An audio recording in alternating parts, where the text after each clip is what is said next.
Gracias, muy buenas noches, amigas y amigos. Bienvenidas y bienvenidos a México. Ciudadana Ivonne Araceli Ortega Pacheco, gobernadora del estado de Yucatán.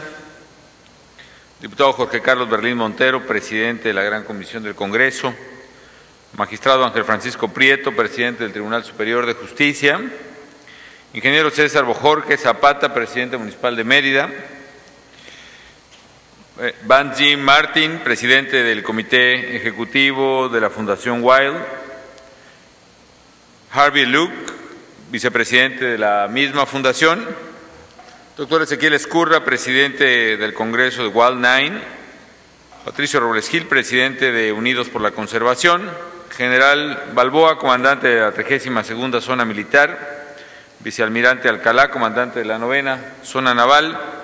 Querida Margarita, distinguidos miembros del Presidium, amigas y amigos legisladores, amigas y amigos amantes o visitantes, como dijo la gobernadora de las regiones silvestres del mundo. Saludo también con mucho afecto a personalidades a las que yo admiro verdaderamente, a la doctora Jane Goodall, una la mayor especialista en la protección de especies de chimpancés en África, yo creo que del mundo. Bienvenida también a México. Al doctor Mario Molina, desde luego, nuestro premio Nobel, tan admirado y que ha sido crucial en el trabajo del país en favor del medio ambiente. A embajadores, amigas y amigos, muy buenas noches. Bueno, pues qué bueno que están aquí y qué bueno que nos reúne este 9º Congreso Mundial de Tierras Silvestres. Celebro que haya representantes de más de 60 países del mundo, artistas, empresarios, científicos, representantes de comunidades indígenas. Bienvenidos todos. Desde 1977, el Congreso Mundial de Tierras Silvestres se ha convertido en una extraordinaria oportunidad para reflexionar sobre los riesgos que enfrenta el planeta y la humanidad ante la acelerada destrucción de ecosistemas y su biodiversidad. Me congratulo que durante los 7 días de este Congreso Mundial ustedes trabajarán para proponer nuevas soluciones a los problemas de conservación ambiental. El mensaje del Congreso para el mundo es muy claro. Solo podremos crear una sociedad próspera si entendemos que en la cooperación para proteger el medio ambiente está el futuro del planeta. Por eso felicito a la Fundación Wild por estas 3 décadas ya de trabajo incansable y porque gracias a ustedes sabemos que hay una relación directa entre la protección de las tierras silvestres y el freno al calentamiento global. De ahí la pertinencia de su lema del Congreso: las tierras silvestres son el mejor aliado del clima. La conservación de bosques, de mares, de selvas, representa una imperiosa necesidad para la supervivencia de la humanidad. Los grandes ecosistemas marinos y terrestres constituyen poderosas zonas de amortiguamiento contra los efectos de este fenómeno. En México, además, estos espacios son fuente de sustento para las comunidades rurales e indígenas que las habitan o que viven cerca de ellas. México ocupa un lugar prominente entre los países con mayor número de ecosistemas y de especies. Los mexicanos estamos convencidos de que los bosques, los mares, las selvas, las zonas áridas de nuestro país deben generar riqueza para sus habitantes de manera sustentable. Por eso hemos impulsado una estrategia que tiene como premisa armonizar el desarrollo económico y social con las políticas de conservación y protección del medio ambiente. Hace unos días, la semana pasada, mi esposa y yo llevamos a nuestros hijos a una de las reservas naturales más imponentes de México y estoy seguro que del continente, la Reserva de Montes Azules en Chiapas, en el sureste de México. Se trata de un área de unas 400,000 hectáreas, un poco menos de 1 millón de acres, que están precisamente conservados en su estado natural. Ahí, de esta enorme biodiversidad de la cual México posee la cuarta biodiversidad más rica del mundo, ahí se conserva probablemente la mitad de nuestras especies. Desde luego, especies microscópicas hasta las grandes ceibas, imponentes y centenarias. Ahí también habita el águila arpía, probablemente la más grande de las especies que sobrevivan en su tipo, el puma y el jaguar. Y paradójicamente, enfrente de la reserva de Montes Azules, pasando el río Lacantún, que la limita, en la frontera con Guatemala, está el paradigma de lo que se supone iba a ser el desarrollo de la humanidad. Me impresionó mucho lo que dijo el doctor Ezcurra de la manera de ver, no hace mucho, el tema de las tierras ociosas. Es increíble que todavía en la década de los 70s y de los 80s aquí en nuestro país había incluso una comisión de desmonte organizada por el gobierno. Y se trataba de que las tierras silvestres había que talarlas y había que sembrarlas o convertirlas en pastizales para el ganado.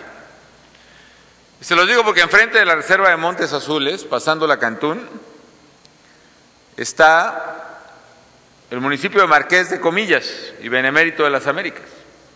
Y resulta que habiendo sido también una reserva, una selva tropical tan imponente como Montes Azules, ahora está totalmente talada y convertida en pastizales y en zonas agrícolas.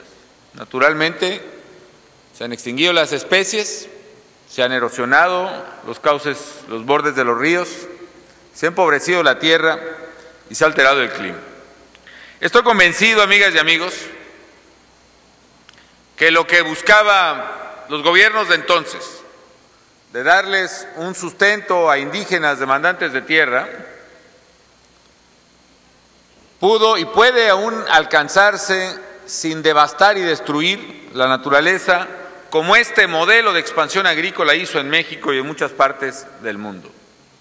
El día en que logremos, y para ello es fundamental el uso de los recursos públicos, darle un ingreso al poseedor de la tierra y de tierras silvestres que sea igual o mayor al ingreso que espera por dedicarse a actividades agropecuarias, ese día verdaderamente empezaremos a recuperar las tierras silvestres de México y del mundo.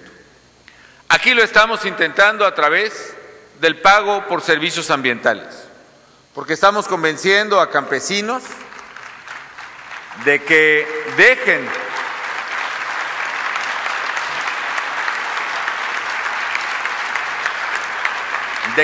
de tumbar la selva o el bosque y de que nos ayuden a conservarla, pero para ello tenemos que pagarles, y pagarles no como una caridad, no como un acto de generosidad, pagarles por el servicio que nos dan de generar ahí el oxígeno que respiramos y el agua que tomamos y que usamos.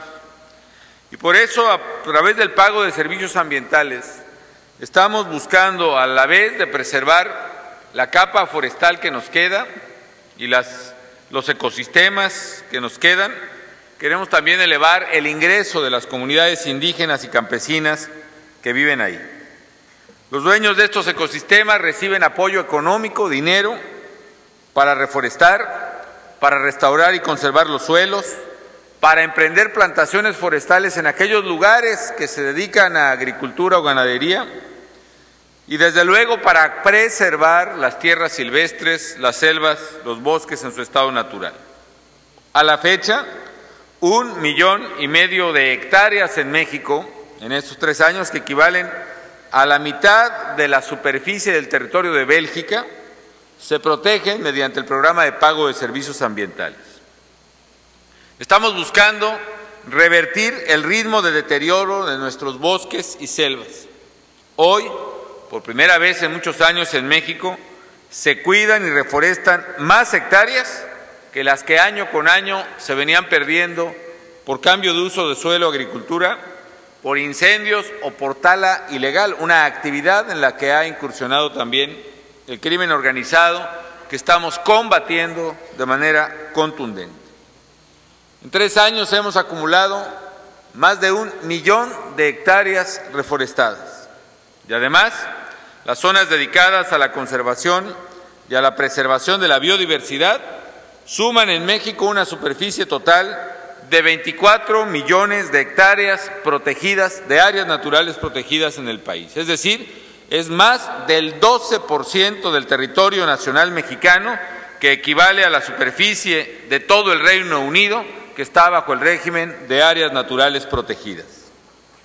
El 5 de junio pasado, en el Día Mundial del Medio Ambiente, decretamos, por ejemplo, la reserva de la biosfera del tiburón ballena, que abarca más de 140,000 hectáreas del ecosistema marino frente a las costas del estado de Quintana Roo.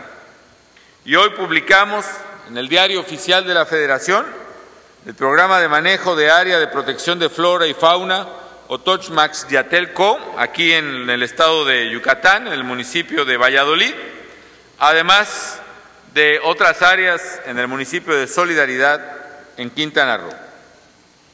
Con esta área de protección de Otochmax-Yatelco de Valladolid, que tiene 5,600 hectáreas, se suman a las existentes áreas naturales protegidas en el ámbito federal de la ría Celestún, de la ría Lagartos y de la playa adyacente al río Lagartos, que sumados al arrecife Alacranes cerca de Yucatán, suman 481,000 hectáreas en el estado, es decir, más o menos 17% del territorio estatal, incluyendo el Parque del Arrecife Alacranes. El programa de áreas naturales protegidas permitirá una mejor planeación para la conservación y aprovechamiento sustentable de los recursos de las áreas protegidas. Además, estamos trabajando con nuestros vecinos centroamericanos para desarrollar el corredor biológico mesoamericano con el objetivo de combinar la conservación con el aprovechamiento sustentable de los recursos naturales en América Central y el Caribe. Y hoy me da mucho gusto anunciar que en el marco de este 9º Congreso Mundial, México, Canadá y Estados Unidos formalizaremos un importante esquema de cooperación para la conservación de tierras silvestres. Este acuerdo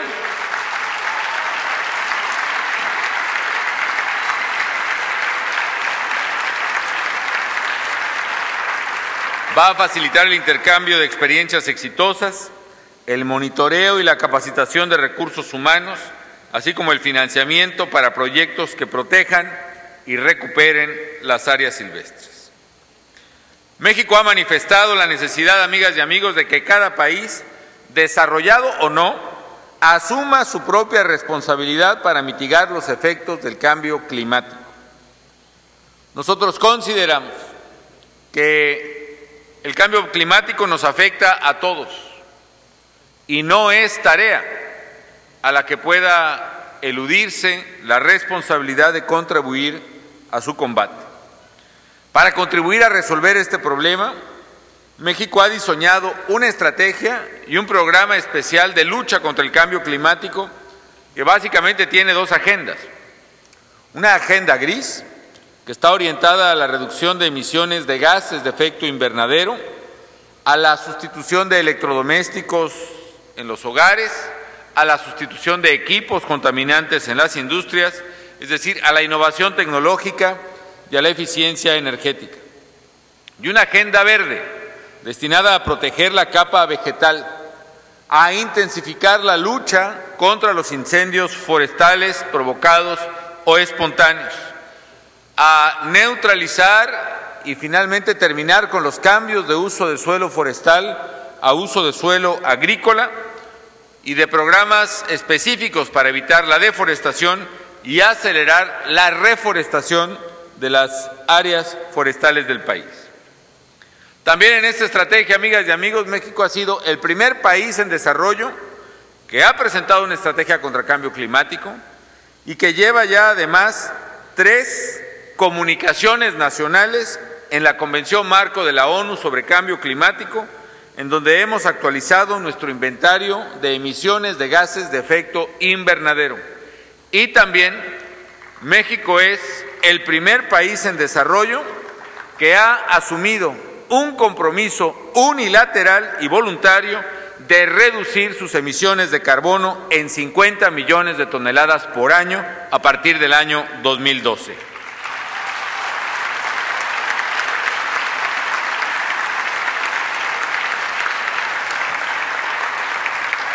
Hemos insistido en la necesidad de crear un mecanismo de financiamiento internacional que estimule la inversión, tanto en países desarrollados como en desarrollo, en proyectos y programas que impulsen tecnologías limpias, eficiencia energética, energía renovable, biocombustibles, reforestación y conservación de suelo, entre otros. En particular, hemos insistido en la creación de un Fondo Mundial contra el Cambio Climático, el Fondo Verde.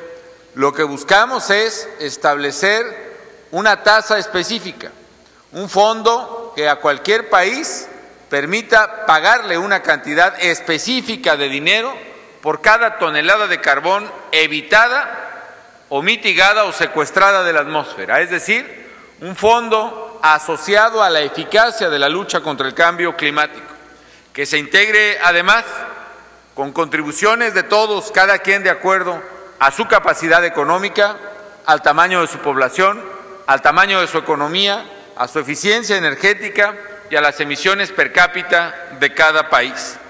Ese fondo nos permitiría luchar con recursos y sumar a todos los países, grandes economías y grandes emisores también, a una lucha que debe ser común. México seguirá insistiendo en que todas las naciones impulsemos un acuerdo en la próxima Conferencia de Naciones Unidas sobre Cambio Climático en Copenhague, entre otras cosas, para crear el Fondo Verde. Y también seguiremos luchando para evitar que por la vía fácil de declaraciones políticas las naciones omitan un compromiso vinculante respecto de los límites de emisiones de carbono para el mundo. Tenemos que llegar a un acuerdo y tenemos que llegar ahora a ese acuerdo. Amigas y amigos, es preciso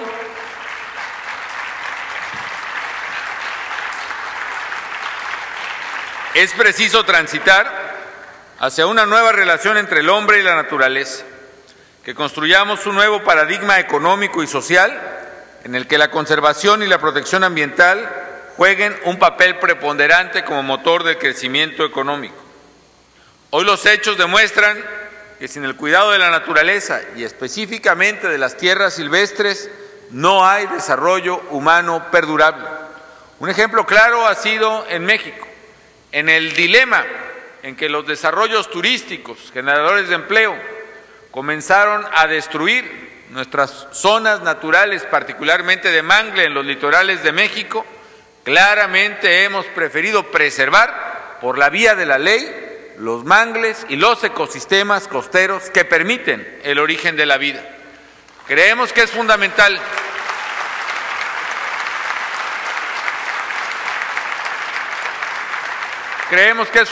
preservar la naturaleza y que en la medida en que cerremos la brecha entre el hombre y la naturaleza, también cerremos la brecha entre riqueza y pobreza, que generemos ingreso para quienes menos tienen a través del esfuerzo de conservación que ellos realizan en las tierras de que son propietarios o poseen, que este esfuerzo tiene que llamar a la concurrencia de todos. Por eso, ahora, incluso en un año tan difícil, en que en diversos rubros, incluyendo el ambiental, han tenido que ser revisados y ajustados los gastos públicos, yo hago un llamado al Congreso de la Unión a que antepongamos verdaderamente y con sentido de supervivencia la protección del ambiente y que no se dañen ni se erosionen presupuestalmente los programas de pago de servicios ambientales, el Proárbol o las zonas naturales protegidas, entre otros, porque es para el bien y el futuro de los mexicanos. Yo sé que todos ustedes, en sus respectivos países, seguirán luchando día con día para preservar nuestro entorno natural, para garantizar la viabilidad de nuestra civilización. Si algo hemos de sembrar, si algo hemos de plantar, no son solo los árboles y las plantas que hemos destruido. Hemos de sembrar sobre todo una semilla de conciencia en el alma, en el corazón y en la mente de todos los niños y los jóvenes, porque cuando esa semilla florezca y crezca y sea verdaderamente una llama encendida en el alma de las futuras generaciones, ese día, estoy convencido, la humanidad entenderá que su futuro está donde se originó, en su pasado, en la naturaleza. Tengan ustedes la certeza, amigas y amigos, que México seguirá trabajando firmemente y con plena convicción en la solución de los problemas globales junto con la comunidad internacional comprometida con el medio ambiente.